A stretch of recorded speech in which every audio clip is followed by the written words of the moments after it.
I once heard it said of man that the idea is to die young as late as possible.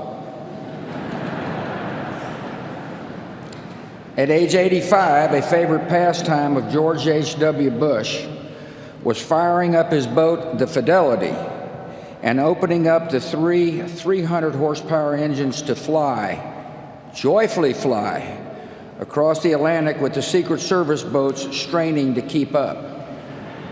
At age 90, George H.W. Bush parachuted out of an aircraft and landed on the grounds of St. Anne's by the Sea in Kennebunkport, Maine, the church where his mom was married and where he worshiped often. Mother liked to say he chose the location just in case the chute didn't open. In his 90s, he took great delight when his closest pal, James A. Baker, smuggled a bottle of Grey Goose vodka into his hospital room. Apparently, it paired well with the steak Baker had delivered from Morton's. To his very last days, Dad's life was instructive. As he aged, he taught us how to grow with dignity, humor, and kindness. And when the good Lord finally called, how to meet him with courage and with the joy of the promise of what lies ahead. One reason Dad knew how to die young is that he almost did it, twice. When he was a teenager, a staph infection nearly took his life. A few years later, he was alone in the Pacific on a life raft, praying that his rescuers would find him before the enemy did. God answered those prayers. It turned out he had other plans for George H.W. Bush. For Dad's part, I think those brushes with death made him cherish the gift of life, and he vowed to live every day to the fullest. Dad was always busy, a man in constant motion, but never too busy to share his love of life with those around him. He taught us to love the outdoors. He loved watching dogs flush a covey. He loved landing the elusive striper. And once confined to a wheelchair, he seemed happiest sitting in his favorite perch on the back porch at Walker's Point, contemplating the majesty of the Atlantic. The horizons he saw were bright and hopeful. He was a genuinely optimistic man, and that optimism guided his children and made each of us believe that anything was possible. He continually broadened his horizons with daring decisions. He was a patriot. After high school, he put college on hold and became a Navy fighter pilot as World War II broke out. Like many of his generation, he never talked about his service until his time as a public figure forced his hand. We learned of the attack on Chichijima, the mission completed, the shoot down. We learned of the death of his crewmates, whom he thought about throughout his entire life. And we learned of the rescue. And then another audacious decision. He moved his young family from the comforts of the East Coast to Odessa, Texas.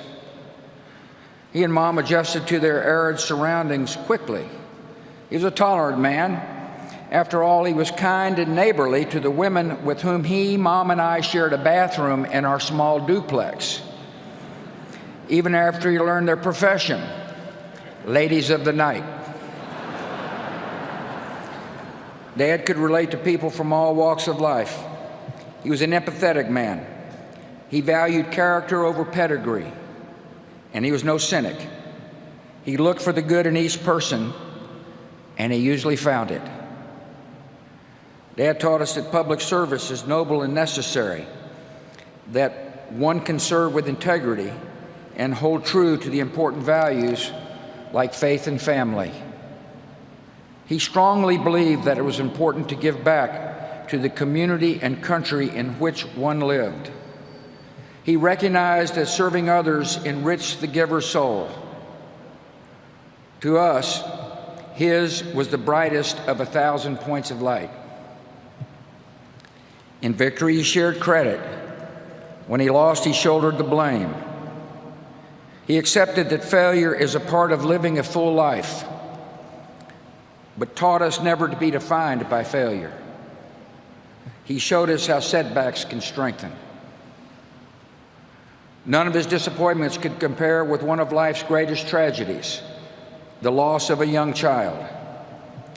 Jeb and I were too young to remember the pain and agony he and Mom felt when our 3-year-old sister died. We only learned later that Dad, a man of quiet faith, prayed for her daily. He was sustained by the love of the Almighty and the real and enduring love of her mom. Dad always believed that one day he would hug his precious Robin again. He loved to laugh, especially at himself. He could tease and needle, but never out of malice. He placed great value on a good joke. That's why he chose Simpson to speak.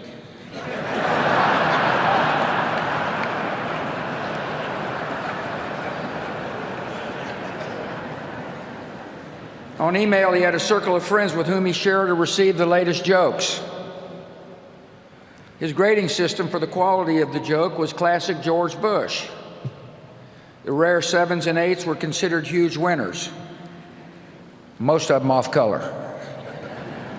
George Bush knew how to be a true and loyal friend. He nurtured and honored his many friendships with a generous and giving soul. There exist thousands of handwritten notes encouraging or sympathizing or thanking his friends and acquaintances. He had an enormous capacity to give of himself. Many a person would tell you that Dad became a mentor and a father figure in their life. He listened and he consoled. He was their friend. I think of Don Rhodes, Taylor Blanton, Jim Nance, Arnold Schwarzenegger, and perhaps the unlikeliest of all, the man who defeated him, Bill Clinton. My siblings and I refer to the guys in this group as brothers from other mothers. He taught us that a day was not meant to be wasted. He played golf at a legendary pace. I always wondered why he insisted on speed golf. He was a good golfer. Well, here's my conclusion. He played fast so that he could move on to the next event, to enjoy the rest of the day, to expend his enormous energy, to live it all. He was born with just 2 settings: full throttle, then sleep. He taught us what it means to be a wonderful father, grandfather, and great-grandfather. He was firm in his principles and supportive as we began to seek our own ways. He encouraged and comforted, but never steered. We tested his patience. I know I did. But he always responded with the great gift of unconditional love. Last Friday, when I was told he had minutes to live, I called him. The guy answered the phone, said I think he can hear you, but he hadn't said anything for most of the day. I said, Dad, I love you and you've been a wonderful father. And the last words he would ever say on earth were, I love you too. To us, he was close to perfect, but not totally perfect. His short game was lousy. He wasn't exactly Fred Astaire on the dance floor. The man couldn't stomach vegetables, especially broccoli.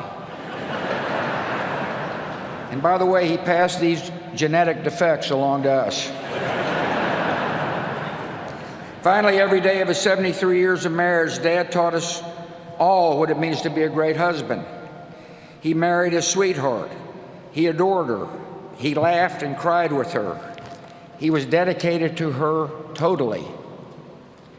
In his old age, Dad enjoyed watching police show reruns, the volume on high, all the while holding Mom's hand. After Mom died, Dad was strong, but all he really wanted to do was hold Mom's hand again. Of course, Dad taught me another special lesson. He showed me what it means to be a president who serves with integrity, leads with courage, and acts with love in his heart for the citizens of our country. When the history books are written, they will say that George H.W. Bush was a great president of the United States, a diplomat of unmatched skill, a commander-in-chief of formidable accomplishment, and a gentleman who executed the duties of his office with dignity and honor. In his inaugural address, the 41st President of the United States said this: "We cannot hope only to leave our children a bigger car, a bigger bank account. We must hope to give them a sense of what it means to be a loyal friend, a loving parent, a citizen who leaves his home, his neighborhood, and town better than he found it. What do we want the men and women who work with us to say when we are no longer there?